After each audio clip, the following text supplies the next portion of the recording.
Hello good evening students, welcome back to our channel Prarambh SSC. और आज की इस जीके क्लास में हमारा टॉपिक रहने वाला है citizenship and fundamental rights. Citizenship कौन सी राइट्स होती हैं सिटीजनशिप के अंदर, और फंडामेंटल राइट्स के अंदर कौन कौन से आर्टिकल्स आते हैं। डीपीएसपी और सिटीजनशिप राइट्स में क्या डिफरेंसेस है, फंडामेंटल ड्यूटीज कौन कौन सी होती है और उनके अंदर कौन कौन से आर्टिकल्स आते हैं। ये जितनी भी सारी चीज़ें हैं जो हमारे एग्जाम के लिए इम्पोर्टेंट है, इनको हम कवर करेंगे। तो पढ़ते हैं डेफिनेशन बाय डेफिनेशन। सबसे पहले यहाँ पे लिखा है citizenship meaning.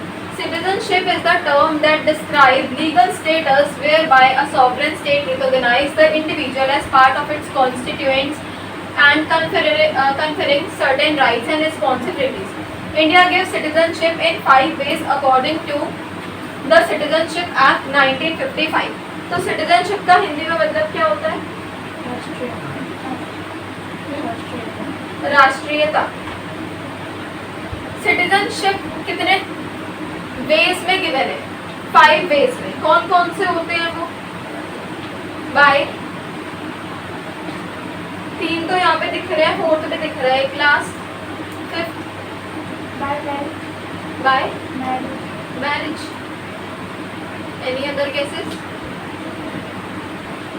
In 5 ways and according to the Citizenship Act 1955। ये यहाँ से ध्यान रखना, सिटीजनशिप कितने वेज में है, कितने वेज में इंडिया देती है और किस चीज़ के अकॉर्डिंगली कौन से एक्ट के अंदर ये चीज़ आती है। फर्स्ट तो होता है by birth. If a person is born in India they can become an Indian citizen. अगर इंडिया में बर्थ हुआ है तो वो इंडियन सिटीजन है। रूल्स यहाँ पे लिखा है born between 26 January 1950 to 30 June 1987। ये तो सिर्फ सिटीजन्स में माने जाते थे। Born between 1 July 1987 to 2 December 2004। Citizens only if one parent is Indian. तो यहाँ पे स्पेसिफिकली कुछ ईयर्स गिवन है और उनमें दिखा रखा है कि इन ईयर्स में सिटीजनशिप कब कब और कैसे कैसे मानी जाती थी। तो 26 जनवरी 1950 से लेकर 30 जून 1987 तक सिटीजन्स थे। 1 जुलाई 1987 टू 2 दिसंबर 2004 में सिटीजनशिप तभी मिलती थी जब एक पेरेंट इंडियन होता था। Born after 3 December 2004 citizen only if parents are Indian. अगर पेरेंट्स इंडियन हैं तभी सिटीजनशिप का अधिकार यहाँ पे, तभी सिटीजनशिप होगी। और one is Indian and other parent is not illegal migrant. ये ध्यान रखना, यहाँ पे ये जो 3 पॉइंट्स गिवन है ये ऐसे ईयर बाय ईयर बेसिस के अकॉर्डिंगली भी पूछा जा सकता है, इसको ध्यान रखेंगे। सेकेंड आता है by descent. If a person is born outside India, अगर इंडिया से बाहर उसका बर्थ हुआ है, they can still be Indian if their parents are Indian. और वो फिर भी इंडियन हो सकते हैं अगर उनके पेरेंट्स इंडियन हैं, ये यहाँ पे कहा जा रहा है। रूल्स ये डिपेंड करते हैं on when the person was born, कि वो पर्सन कब बोर्न हुआ है, ये रूल्स पे डिपेंड करता है। ये देखते हैं before 10 December 1992 father must be Indian का रूल था। Between 10 December 1992 to 3 December 2004, either parent can be Indian. After 3 December 2004, must be registered at Indian Embassy within 1 year. 1 year के अंदर अंदर इंडियन एम्बेसी में रजिस्टर्ड हो जाना चाहिए था। ये गिवन है आफ्टर 3 दिसंबर 2004। तो ये कुछ रूल्स हैं जिन रूल्स के अकॉर्डिंग सिटीजनशिप यहाँ पर मानी जाती है। तो ये आता है आपका सेकेंड वाले वे के अंदर। Third is by registration. Some people who are not citizens by birth can apply to be citizens. कुछ people ऐसे who are not citizens by birth से तो citizen नहीं है, but वो apply कर सकते हैं with the help of registration processes. Person of Indian origin living in India for 7 years. Given है यहाँ पर ईयर का पीरियड भी given है for 7 years. People married to Indian citizens and living in India for 7 years. Minor children of Indian citizen and people of India origin from countries like Pakistan, Bangladesh etc. तो ये registration process आपका given है। तो ये third way के अंदर आता है, ये ध्यान रखना। फर्स्ट बाय बर्थ होता है, second by decent and third होता है रजिस्ट्रेशन के अकॉर्डिंग। फोर्थ होता है bye naturalisation. A foreigner can apply for citizenship if they have lived in India for 12 years. 12 साल तक अगर वो इंडिया में रह चुके हैं तो फॉरेनर्स अप्लाई कर सकते हैं सिटीजनशिप के लिए। 1 year before applying plus 11 years out of the last, मतलब 1 साल पहले उनको अप्लाई कर देना है। They understand Indian laws and language, Indian laws और जो लैंग्वेज है उन्हें वो समझ में आनी चाहिए, समझ लेना चाहिए उन्हें। They give up there previous country citizenship, और वो अपनी प्रीवियस कंट्री के सिटीजनशिप को वहाँ से छोड़ कर आएंगे, तभी उनको इंडियन सिटीजनशिप मिलेगी। तो ये वाली प्रोसेस आपकी 4th वे के अंदर आती है। 5th is by incorporation of territory. If India adds a new area, अगर इंडिया के मैप के अंदर, पूरे इंडिया कंट्री के अंदर कोई नया एरिया ऐड हो जाता है, for example in new state और region, then the people living there became Indian citizens, और फिर जो वहाँ पर जो पीपल रह रहे हैं वो क्या बन जाएंगे, वो इंडिया के सिटीजन्स बन जाएंगे। For example when Pondicherry became part of India in 1962, it's people became Indian citizens. तो जब यहाँ पे पार्ट बनी इंडिया के 1962 के अंदर, तो जो उसके सारे पर्सन थे, सारे पीपल थे, वो सारे इंडियन के नागरिक बन गए। ठीक है, ये हो गए कंप्लीट इनके 5 वेज। नेक्स्ट है सिटीजनशिप ऑफ इंडिया। यहाँ पे थोड़ा सा और डिटेल में हमें आर्टिकल्स के साथ गिवन है, पहले हमने बेस पढ़ लिए कुछ, अब उनके आर्टिकल्स के साथ हमें गिवन है कि क्या होता है citizenship. Citizenship of India, what is Indian citizenship? Indian citizenship means a person legally belongs to India and has rights and duties as per Indian laws. Indian laws के according rights और duties उसके पास होनी चाहिए। It is explained in Indian Constitution Article 5 to 11 and Citizenship Act 1955. इसके अंदर ये वाले सारे रूल्स और लॉज सारे एक्सप्लेन करिए हमने। तो 5th आर्टिकल से लेकर 11 आर्टिकल्स में क्या क्या लिखा है वो हमारे पास यहाँ पर गिवन है सारे। आर्टिकल्स में लिखा है हमारे पास आर्टिकल नंबर 5 और यहाँ पर लिखा है व्हाट इट सेज।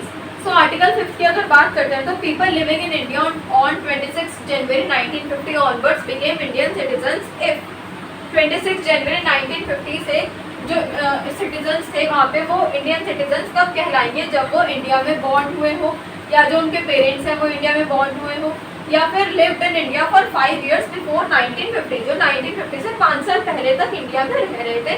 तो ये आर्टिकल नंबर 5 में गिवन है। आर्टिकल 6 में गिवन है citizenship for migrants from Pakistan who came to India before 19 July 1948। 19 July 1948 से पहले वाले जो पर्सन थे उनको यहाँ पे माइग्रेट्स फ्रॉम पाकिस्तान है। Article 7, people who move to Pakistan but later come back to India and get citizenship under some conditions. People who move to Pakistan, जो पाकिस्तान में जिन्होंने मूव कर लिया था, but later came back to India and get citizenship under some conditions, और कुछ conditions के according उनको citizenship यहाँ पे मिल जाती है। Article 8, people of Indian origin living abroad can register for Indian citizenship through Indian embassies, जो बाहर रह रहे हैं वो रजिस्टर कर सकते हैं embassies के through. Article 9, if a person voluntarily asks another takes another country citizenship, अगर दूसरी कंट्री के सिटीजनशिप ले लेते हैं, they lose the Indian citizenship, और इंडियन की जो सिटीजनशिप है वो हट जाएगी फिर। Article 10, anyone who is or become a citizen will continue to be so until parliament make a law to change it.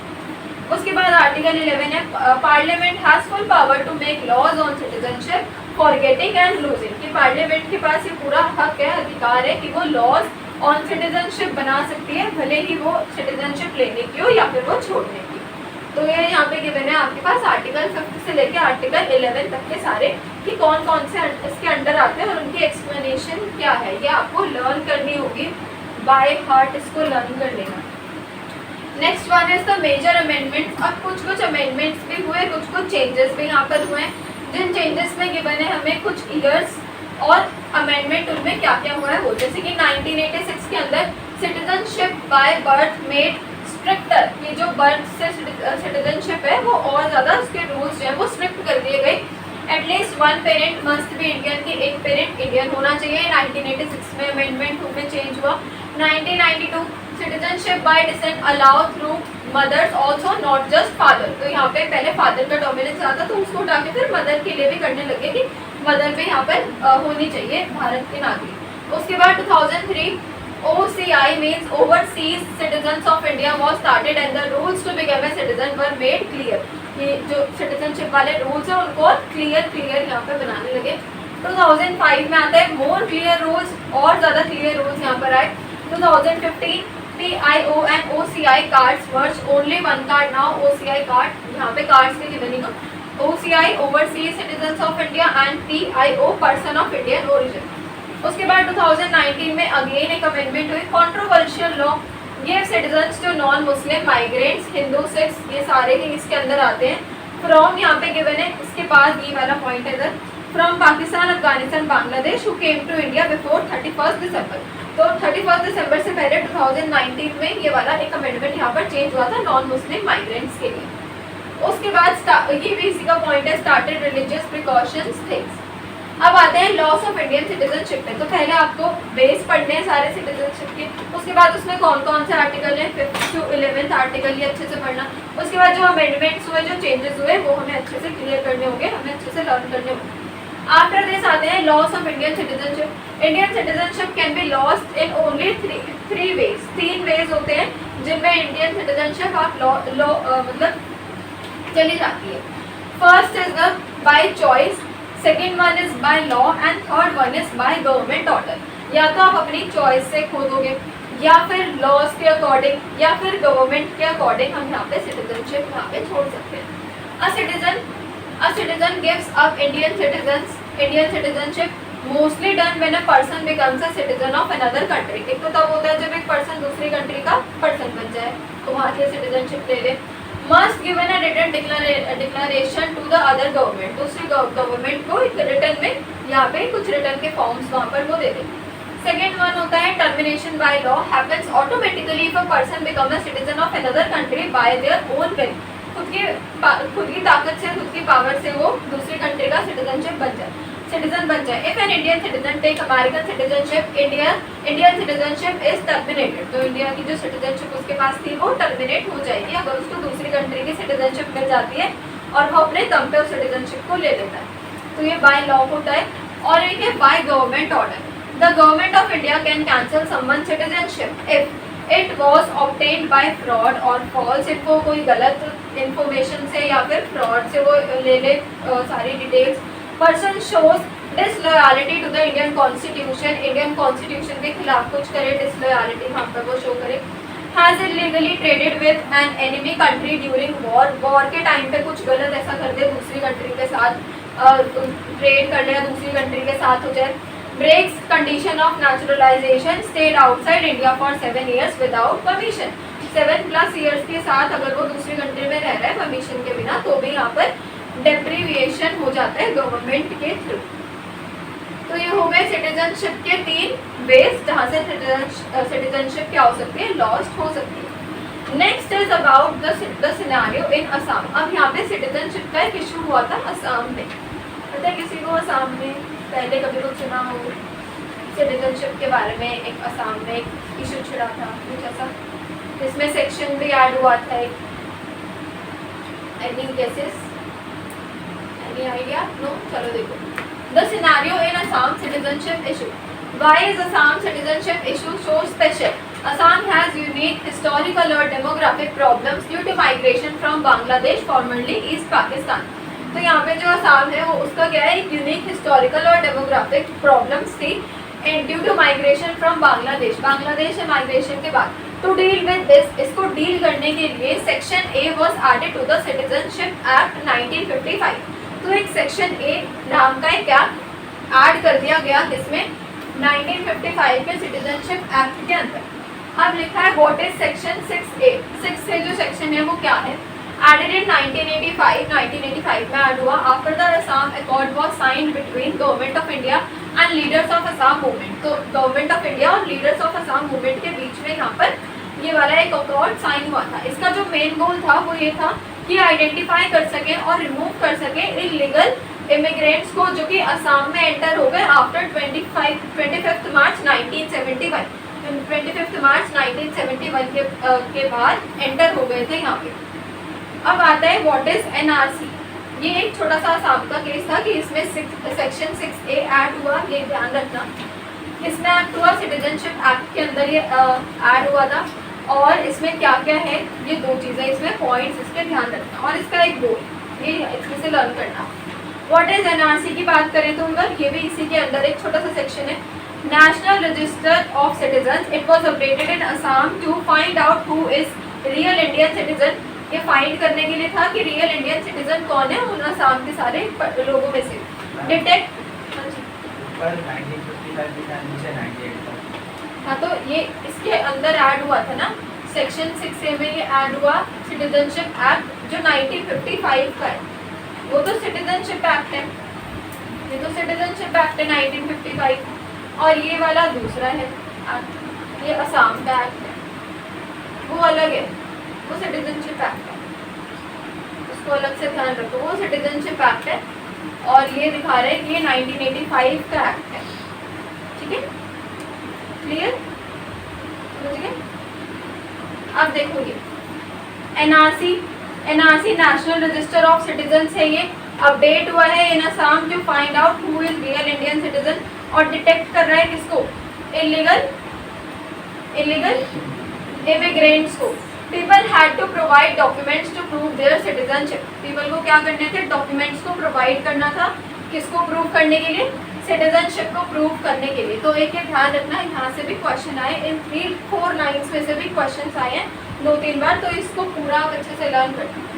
Why is it controversial लिखा है, some genuine citizens were excluded by mistake, कुछ जो genuine citizens थे वो भी exclude हो गए थे by mistake, यहाँ पे दे रखा है हमें।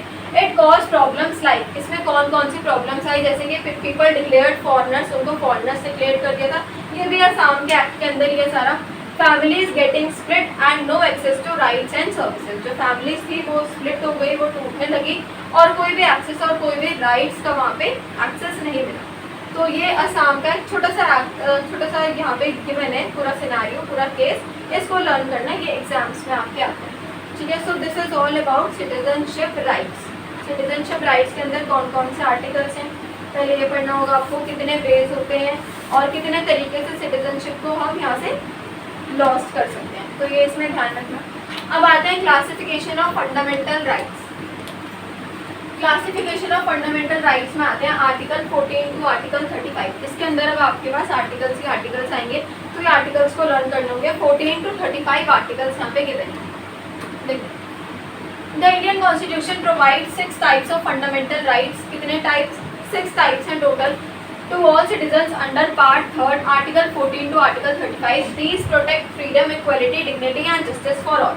किसको प्रोटेक्ट कर रही है ये, फ्रीडम को, इक्वलिटी, डिग्निटी एंड जस्टिस। तो ये भी 4 वर्ड्स हैं, 4 वर्ड्स को ध्यान रखना। अगर इन 4 वर्ड्स के अलावा कुछ भी आता है तो आपको वो मार्क नहीं करना होगा, बस इनमें ध्यान रखना। 14 टू 35 के अंदर राइट टू इक्वलिटी के अंदर आते हैं article 14 to article 18। It ensures equal treatment for all citizen before law. All citizen before law equal treatment क्या कर रहे हैं, इंश्योर कर रहे हैं। आर्टिकल और यहाँ पे लिखा है व्हाट इट प्रोवाइड्स। यहाँ पे सारे आर्टिकल्स के हमारे पास नेम गिवन है, सारे नंबर गिवन है, 14, 15, 16, 17 एंड 18। और इनमें क्या प्रोवाइड हो रहा है, ये गिवन है। जैसे कि article 14 equality before law and equal protection of law. ये पूरे ही जितने आर्टिकल्स इस फाइल में गिवन है वो सारे आपको लर्न करने होंगे। आज इट इज बस इनको लर्न कर लो कि इसमें क्या होता है, इसके अंदर क्या है। आर्टिकल 15 होता है no discrimination based on religion, race, caste, sex, place of birth. Article 16 equal opportunity in public employment. Public employment का जो सेक्टर है उसमें इक्वल अपॉर्चुनिटी यहाँ पर provide. Article 17 abolition of untouchability. Then article 18 abolition of titles, जैसे कि except military and academic like doctor, major, ये वाले जो होते हैं इनको छोड़ के बाकी सब में क्या करना है, एबॉलिशन ऑफ टाइटल्स यहाँ पे आ जाता है। किसमें है, आर्टिकल 18 के अंदर। तो 14 टू 18 ध्यान रखना राइट टू इक्वलिटी के हैं और इसके अंदर ये सारे ही आर्टिकल्स हैं और इनमें क्या होता है ये आपने आगे देख लिया। अब आते हैं राइट टू फ्रीडम पर। आर्टिकल 19 टू आर्टिकल 25 इसके अंदर है, इसमें राइट टू फ्रीडम है। Article 19 to 22। आर्टिकल 19 की बात करते हैं तो freedom of speech, assembly, association, movement, residence and profession इसके अंदर आता है। 20 protection in criminal offence, no double punishment, no self incrimination. Article 21 protection of life and personal liberty, right to life with dignity. Article 21 का ए part है, फिर article 22 है। Article 21 है right to free and compulsory education 6 to 14 years, 6 से 14 years तक के यहाँ पे कंपल्सरी है education. Article 22 protection from arrest and detention, legal rights if arrested. ठीक है, तो ये ध्यान रखना article to right to freedom के अंदर ये वाले सारे आर्टिकल्स हैं जो रिलेटेड हैं किससे, फ्रीडम, क्रिमिनल ऑफेंसेस, इनसे रिलेटेड यहाँ पर रहते हैं। आर्टिकल 3rd पार्ट पर अगर आते हैं, 3rd राइट पर, राइट अगेंस्ट एक्सप्लॉयटेशन, इसके अंदर आते हैं 23 से लेकर 24 तक के आर्टिकल्स। तो ध्यान रखना है 23 से 24 के आर्टिकल्स। 23rd आता है prohibition of human trafficking and forced labour. Article 24 prohibition of child labour under age 14 in hazardous jobs. फिर आता है right to freedom of religion, article 25 to 28। 25 से 28 वाले जो आर्टिकल हैं वो आते हैं आर्टिकल फ्रीडम ऑफ रिलीजन के अंदर। ये भी लर्न करने होंगे सारे आपको। 25 freedom of conscious and religion. 26 right to manage religious affairs, right to manage religious affair, ये काफ़ी इंपॉर्टेंट है आर्टिकल 26, ये बहुत इंपॉर्टेंट है, बहुत बार आए। Article 27 no tax for promoting any religion. And 28 freedom from religious instructions in certain educational institutions, ठीक है, freedom from religious instructions. Fifth cultural and educational rights, article 29 to 30, 29 and 30 इसके अंदर है। Article 29 right to protect language, language वाला article है, article 29 number का ध्यान रखना। Then 30 minority communities can run their own educational institutes, जो माइनॉरिटी कम्युनिटीज है वो अपने जो एजुकेशनल इंस्टीट्यूट्स हैं वो खुद से रन कर सकती हैं। ये आता है कल्चरल एंड एजुकेशनल राइट्स के अंदर। तो डायरेक्ट आप ध्यान रख लेना कल्चरल एंड एजुकेशन राइट के अंदर ये दो यहाँ पर आर्टिकल्स हैं। Right to constitutional remedies, article 32 है इसमें। If your fundamental rights are violated you can directly go to supreme court और हाई कोर्ट। आर्टिकल 32 इसके अंदर है, क्या प्रोवाइड कर रहा है? Article 32 right to move the court for fundamental rights enforcement, soul of the constitution doctor BR Ambedkar. Soul of the constitution वाले जो ये छोटा सा यहाँ पे दिया है आपको, ये ध्यान रखना आर्टिकल 32 के अंदर है, जिसमें साथ में BR अम्बेडकर का भी नेम गिवन है, ये बहुत इंपॉर्टेंट है। एक ये वाला आर्टिकल और यहाँ पर जो हमने अभी पढ़ा है 26 और 27 आर्टिकल, ये भी काफ़ी ज़्यादा इंपॉर्टेंट है। यहाँ पर फंडामेंटल राइट्स आपको गिवन है, जो हमारी सारी राइट्स होती हैं। 6 राइट्स हैं, right to equality, right to constitutional remedies, cultural and educational rights, right to freedom, right against exploitation and right to freedom of religion. अब आते हैं डेफिनेशन ऑफ स्टेट पर, जो कि गिवन है कौन सा आर्टिकल में? आर्टिकल नंबर 12 में गिवन होती है डेफिनेशन ऑफ अ स्टेट, कि एक स्टेट कब और कैसे कहलाया जाएगा, इसकी डेफिनेशन क्या है? Defines what state means in fundamental rights. It includes central government, state government, local bodies like municipalities, panchayats, government control authorities. अब ये important क्यों है? Fundamental rights mostly protect citizens from the action of the state. तो ये ध्यान रखना, definition of state article 12 के अंदर है, और इसमें क्या क्या इंक्लूडेड है ये इसमें आप ध्यान रखना आर्टिकल नंबर 12 के अंदर। फिर आता है आर्टिकल 13, आर्टिकल 33 एंड 34। 33 की बात करें तो law against fundamental rights are void if any law violates fundamental rights. अगर कोई भी लॉ यहाँ पे ब्रेक करती है फंडामेंटल राइट्स को, ये क्या हो जाता है? ये इनवैलिड बन जाता है।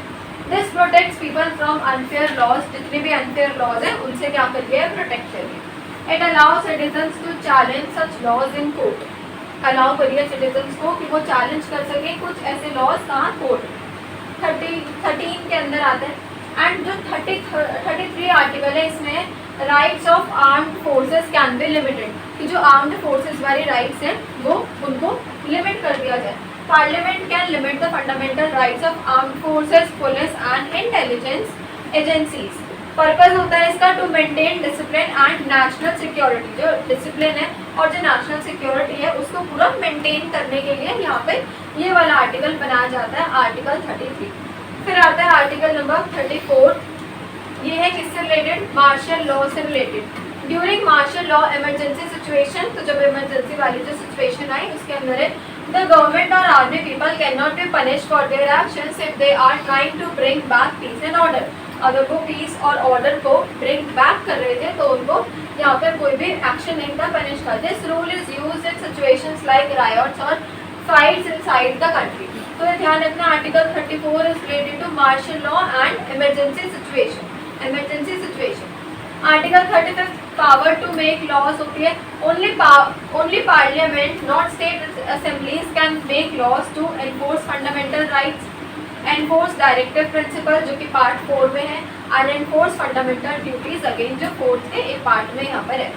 तो गिवन है पावर्स टू मेक लॉ किसके अंदर? आर्टिकल 35। तो ये वाले तो हो गए मेन आर्टिकल्स आपके सारे। तो पहले वाले आर्टिकल्स राइट्स के अंदर वाले हैं और ये वाले आपको अलग से यहाँ पर गिवन है। और क्विक समरी टेबल यहाँ पर इनका गिवन है कि आर्टिकल ये है और ये किसमें डील करता है। जो ऊपर इतना सारा पढ़ के आ रहा है वो इसमें कवर हो जाएगा, बट आप ऊपर वाला भी पढ़ो क्योंकि उसमें और ज़्यादा इंपॉर्टेंट इन्फॉर्मेशन गिवन है। अब यहाँ पे आपके पास दो डिफरेंसेस हैं, differences between fundamental rights and fundamental duties, और फिर उसके बाद गिवन है फंडामेंटल राइट्स एंड डीपीएसपीज, इनमें क्या डिफरेंस होता है।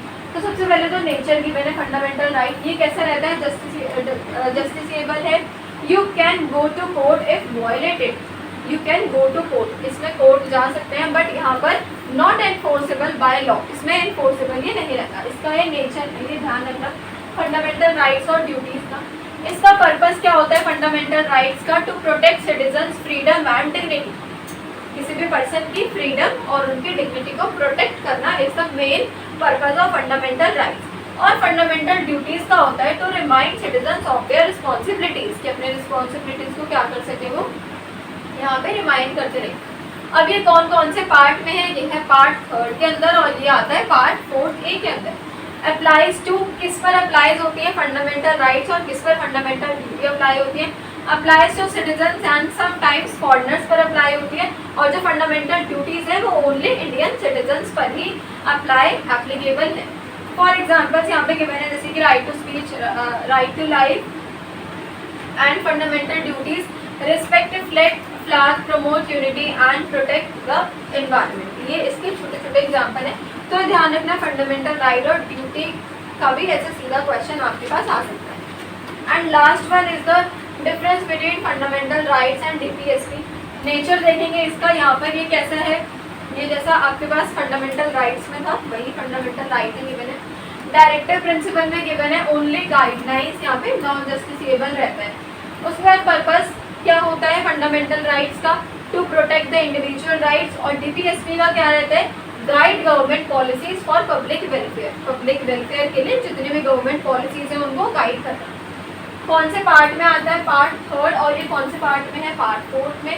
Applies to citizens, sometimes foreigners too, and only government and state पर ये अप्लाई होता है बिकॉज ये उनके लिए रूल्स एंड पॉलिसीज बनाते हैं। Example right to equality, right to religion, and यहाँ पर free education, equal pay, health, livelihood, ये सारा यहाँ पर रहता है किसके अंदर, डीपीएसपी के अंदर, जो हम लास्ट वाले अपनी क्लास में अच्छे से पढ़ चुके हैं। तो लास्ट वाली क्लास में हमारा डीपीएसपी कवर हो गया था, और आज की क्लास में सिटीजनशिप राइट्स पढ़ लिया आपने, फंडामेंटल राइट्स पढ़ ली, फंडामेंटल ड्यूटीज़ पढ़ ली, और इनके जो मेन आर्टिकल्स हैं ये सारे हमने आर्टिकल्स कवर कर लिए। सो आज की क्लास में इतना ही। Thank you so much for watching.